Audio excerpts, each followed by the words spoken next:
What's up, guys? It has been a while, but finally, 2 or 3 months late, we have got this E85 conversion underway. So let's talk about it. We'll show you what we had to do. We'll show you how to get one of these converted over to E85, and then we'll talk about results and tuning and all that kind of stuff. So let's get to it.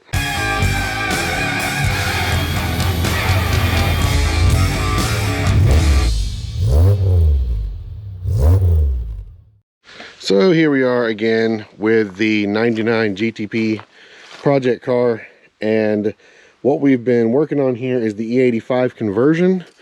This conversion wasn't particularly difficult on this car, being as how it was already modified, but if you're doing this to a stock car, there are a few things you'll have to deal with, and let me explain what's going on. But first of all, let's talk about what E85 is and why you would want to change it in the first place. So first of all, if you hear cows in the background, we live beside a cow pasture, and that's what that is. They're all kind of really loud this morning for some reason. But E85, what is E85? E85 is a fuel mixture of 85, or more accurately, up to 85% ethanol and 15%-ish gasoline. Now that will vary a little bit from place to place and time to time, because if you ever look at the pump itself, for example, we have Sheets nearby. They're about the only place in town that carries E85, and on their pumps it actually says they are up to 83% ethanol. So that's going to change from vendor to vendor. Just be aware of that. It's okay as long as it's tuned correctly for the mix that you're using, but if you're used to one place and you switch to another and suddenly your AFRs are a little funky or something, that's probably why that can happen. But most importantly, why would you want to switch to that over gasoline? Why am I switching the 99 to that over gasoline? Well, the most obvious thing you may look at and see right away is ethanol is quite a bit cheaper than gasoline.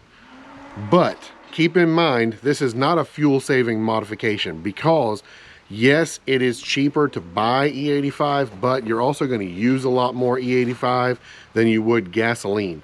And that's because ethanol, though it has some great burning properties, like it does burn cleaner, it does burn cooler, which is a lot of what the performance advantage is, but it also has less energy per liter than gasoline. And because of that, that means you're going to need to run the engine a lot richer. It's going to need more ethanol than gasoline to create the same amount of power or to run itself. So you're not really going to save a lot of money at the gas tank or at the gas pump with E85, but that's not really the point. The point is where I mentioned it burns cooler. Because E85 is much higher octane than gasoline is, and it does burn a lot cooler than gasoline, you can get away with more compression, more boost, more spark advance without pre-ignition. So it means you can push a lot harder the engine and still not blow it up, is essentially what it comes down to. And that's why a lot of people in the performance community switch over to E85, is because of that advantage. So that's what we're doing with the 99, and that's why we're doing it to the 99, and because fuel economy doesn't really matter with this car, because I don't daily it anyway. Another thing, just to point out, if you're thinking about doing this conversion, I don't have a lot of data to back this up, but I've been told by multiple people that E85 does not store all that well. So if you are going to be switching to E85, make sure you're driving the car fairly regularly and that you're running through the gas tank, you know, semi regularly. You don't want to put this on a car that's going to sit 90% of the year, because there's a good chance, from what I have heard, that it will gel up and cause problems in the fuel system. Another note to make, that once again, I don't really know from personal experience, but from other videos and other people that I've talked to, is that repeated cold starts and short drives without letting the car warm up can actually cause the E85 to get into the oil and do bad things with the oil. So just wanted to mention those two things. Like I said, I've not run an E85 car before. This will be my first. I don't have data myself to back either of those up, but they are potential dangers. So I just wanted everyone to be aware of that. That's a thing to look at. So all of the disclaimers aside, that's why we're going to be changing it. So let's look at what I did and how we got it converted over to E85. So the very first thing that you're going to have to look at when you're looking at converting to E85 is fuel. You're going to need to be able to get more fuel to the engine, which means you're going to need bigger fuel injectors. This car already had 42.5-pound injectors because I had upgraded them slightly because of the mods that are in the car. If it was a completely stock GTP, I could possibly get away with that running E85, but since it is modded, since it does have a smaller pulley and an intercooler, and we're going to be pushing it hard, it's going to need more fuel than that. So I upgraded to these 60-pound injectors. You probably can't see them all that great. I have a video on doing these fuel logs, which already shows putting fuel injectors in, so I didn't bother to show you that part. It's pretty straightforward, but swapping injectors is going to be a must. Now, fuel pump wise, I've heard different things, I've seen different things. At a less modified level like this car, which is not super modified, and we're not going for huge numbers, the stock pump should be okay. Now, I did try to switch back to the high output AEM pump that I have, which has been sitting for, I don't know, several months on the shelf. But something was wrong with it. When I swapped it in, it was blowing fuses. So we went back to the stock fuel pump. That's what we're going to be running for right now. This should be fine, but if I do see that I'm running low on fuel delivery, once I get everything tuned and functioning, then we'll look at putting an E85 AEM fuel pump in the car. But if you want to just not avoid, if you want to avoid that problem, you may want to go ahead and swap that pump in before you do this. And that's not hard to do. I'll do a video on it if I have to do it, but in the meantime, Terrell Smith also has a good video on how he did his E85 pump, so check that out if you need to know in the meantime. But basically, that's it as far as parts and as far as hardware goes. That's enough fuel delivery to handle what it needs. So the rest is tuning. Now, I already have HP tuners, and I've already tuned this car, so that's been done. But because I haven't tuned an E85 car before, and I don't necessarily trust myself to do it all from scratch without damaging something, I did farm the tune out to ZZ Performance. So I have their tune loaded in the car already.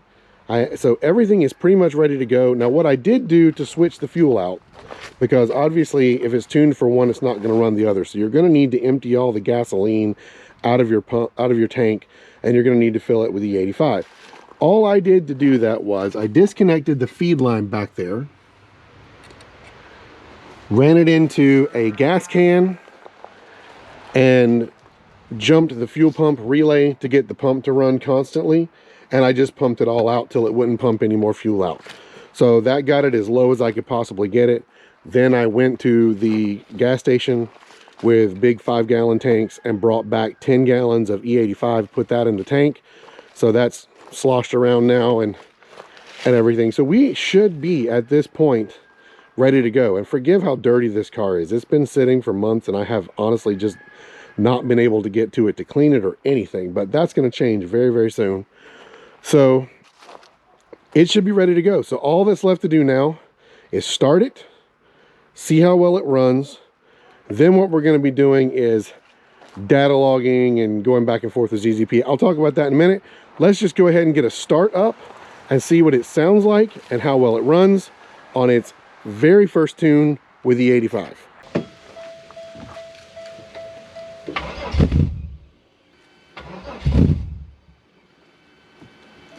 Maybe it's flooding a little bit.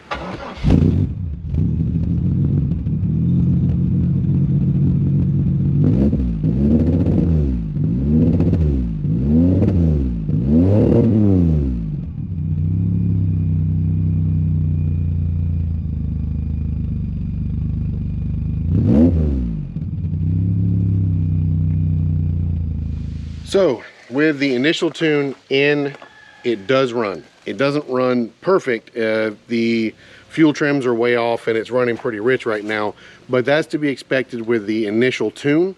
So the next thing that I'm going to do is I'm gonna go through the mail order tuning process, which is basically we're gonna be taking the car out and driving it around a little bit and data logging and maybe a couple wide open throttle runs, let the computer pick up as much information as it can about what's going on. Then I email that to ZZP. ZZP adjusts the tune and emails it back to me. We'll go back and forth probably 4 or 5 times at least to get the tune pretty straight, and then it should be good to go and ready to drive. Now, before I show you results and before I really get into pros and cons and what I think about it, I want to finish that process, and I also want to live with it for a few days. So I'm not going to get into all that in this video. This is going to be it for this video. This is just the basics on how I got it going. In the next video, which should come out pretty soon after this one does, I'm going to show you the results, show you how it runs. We'll maybe do a few pulls on the road and see how that does. And then I'll give you my impressions of the difference, how it feels to me, whether or not I would do it again, all of that kind of stuff. And then once all this is done, in future videos, it'll be time to get this thing back to the track, back to the dyno, see what really changed after all the mods we've done to it, and see if we can finally lay down some pretty decent 1/8 mile, maybe even 1/4 mile runs without tearing the transmission up. So look at that coming out before too long. But for now, I am done with this one. Thank you guys for watching. If you stayed to the end, thank you so much for supporting the channel. And make sure that you like, comment, subscribe, all of that stuff. I'll see you guys in the next video. Thanks so much for watching, and peace.